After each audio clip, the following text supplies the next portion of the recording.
How we doing? Very good. Another tough opponent coming in this week with the Jets. I mean, they're doing an outstanding job running the ball. I know they, changed quarterbacks here, and that's been announced this week. But Tyrod Taylor's been a good player in this league for a long time and does a good job of recognizing, what defenses try to do. You're not going to throw too much at him that he hasn't been able to decipher and see. So it'll be a good matchup, and we got our work cut out for us. Can you just speak to the loss of Kalijah Kancey and how that impacts your team? Yeah, anytime you lose a dynamic player like Kalijah, I mean, with everything that he can do from the interior defensive line, I mean, it's going to take some guys to fulfill some roles to be able to replace what he brought to us. And we have some very capable guys that can play different roles as far as playing against the run, and then other guys in the passing game. So we'll have to use all our resources to help with that as far as production. What about Elijah Roberts? I know he's a guy that stepped up this past week and ended up having a half sack. Yeah, I mean, we're excited about where, as he came in, and he's just gotten better and better each week. So we look for him to continue to mature and make the most of the opportunities that he's got as we move forward.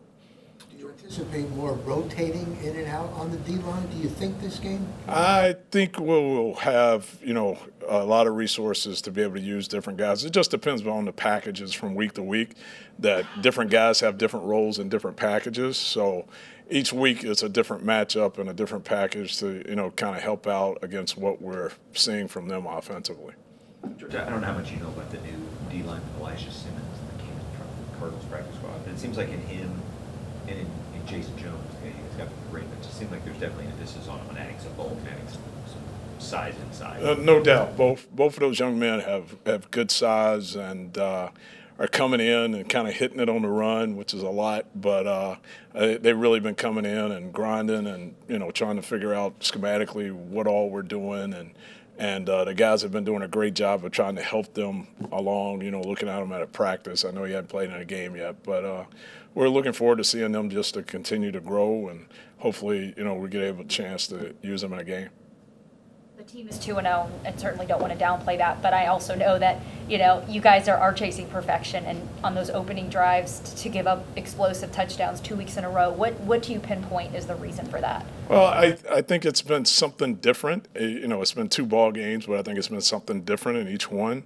And just really guys focusing and locking in on the different things that have happened in those games. If it was one guy, you point a finger at one guy, but it's been different guys and different things come up. And let's face it, I mean, in the NFL, the first 15 plays of the game are usually uncharted plays that you really haven't seen, or, they create a mismatch with something. So from that aspect of it, we just got to focus on us and controlling what we can control and make the most of each opportunity. One thing that stands out about Breece Hall is his receiving ability and just kind of being a dual threat back. With the Bucs defense kind of giving up some gains to running backs receiving the first 2 weeks, how do you look to maybe stop Hall? Well, depending on what we're doing by down and distance and situation, everything's so situationally oriented, and just how much space we have to have. He's an excellent, receiver out of the backfield. He does a lot of different things for him. He's an excellent runner. So he'll be a test for us this week as far as, whether it's in coverage or him running the football. Dennis has had 2 terrific training camps back-to-back years. I know we didn't get to really see him last year, right, other than one game. Right. What is going to be key to taking that and bringing that onto the field on Sundays? Because I know he has had a couple mishaps. Yeah, I think Voss is just control what he can control and keep working, with his technique and fundamentals and the matchups from week to week. I think he understands that, and I think he'll learn from his mistakes, and just like everybody else, and will continue to get better. Hassan Reddick, have we only just seen scratching the surface yet so far? How do you think he's done? I think he's done a lot of good things. I mean, he's such a versatile athlete and has such a tremendous skill set that there's a lot of different things we can do with him as we continue to move forward, and we have from week to week, and it'll continue to grow throughout the course of the season.